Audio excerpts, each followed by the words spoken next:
ایک گویا تھا جو چھپ چھپا کر سارنگی بجاتا تھا اور گانے گایا کرتا تھا، اور یہی تھا اس کا ذریعہ معاش۔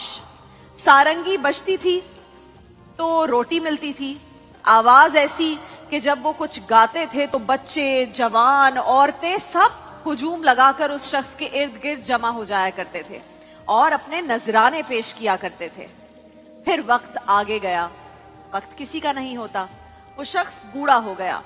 بوڑھا ہوا تو آواز خراب ہو گئی، آمدنی بند ہو گئی، فاقوں تک کی نوبت آ گئی تو ایک دن تنگ آ کر جنت البقیع کے قبرستان میں گیا اور وہاں جا کر ایک ٹوٹی ہوئی قبر پر بیٹھ گیا اور اللہ سے فریاد کرنے لگا کہ یا اللہ، آواز تھی تو چولہا جلتا تھا، روٹی ملتی تھی، اب میری آواز چلی گئی ہے، روٹی بھی چلی گئی ہے، تو اتنا بڑا رب ہے، کیا مجھ جیسے ایک بوڑھے کا پیٹ بھی نہیں بھر سکتا؟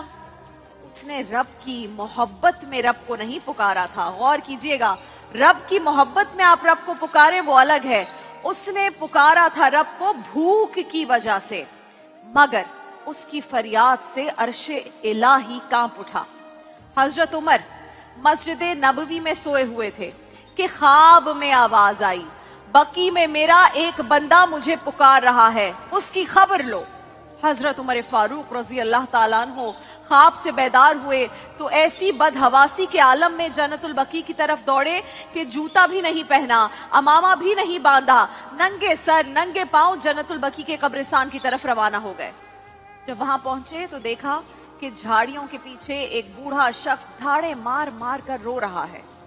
آپ کے قدموں کی آواز سن کر اس بوڑھے گویے نے جب مڑ کر دیکھا اور دیکھا کہ حضرت عمر سامنے ہیں تو دیکھ کر اس کے اوسان خطا ہو گئے، پریشان ہو گیا۔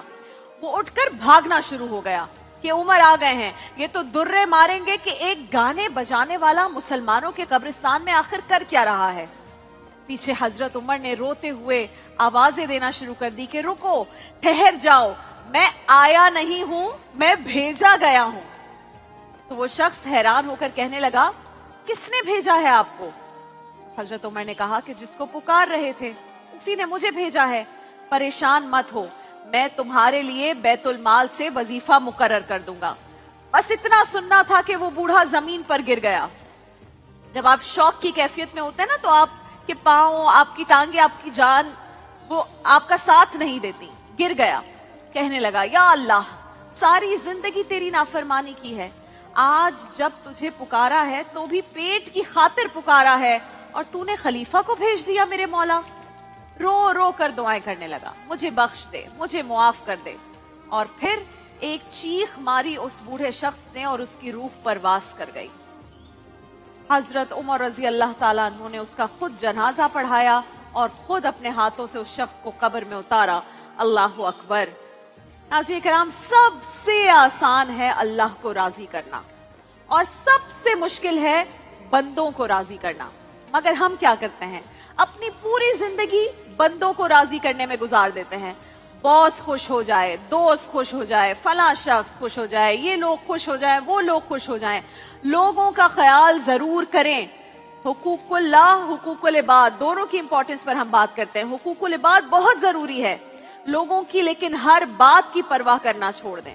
ہر وقت obsessed نہ رہیں کہ اور لوگ کیا سوچ رہے ہیں۔ ہم یہاں لوگوں کو خوش کرنے کے لیے نہیں آئے ہیں، ہم اپنے رب کو خوش کرنے کے لیے آئے ہیں۔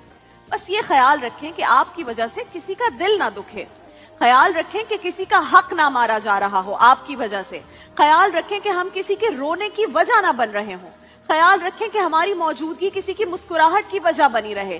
جہاں 10 لوگ آپ کو پسند کریں گے وہیں 2-4 لوگ ضرور ایسے بھی ہوں گے جو آپ کو ناپسند بھی کریں گے، چاہے وہ آپ کے چہرے پر کہتے ہوں کہ ہمیں آپ بہت پسند ہے، لیکن دل میں ان کے بغض ہوگا۔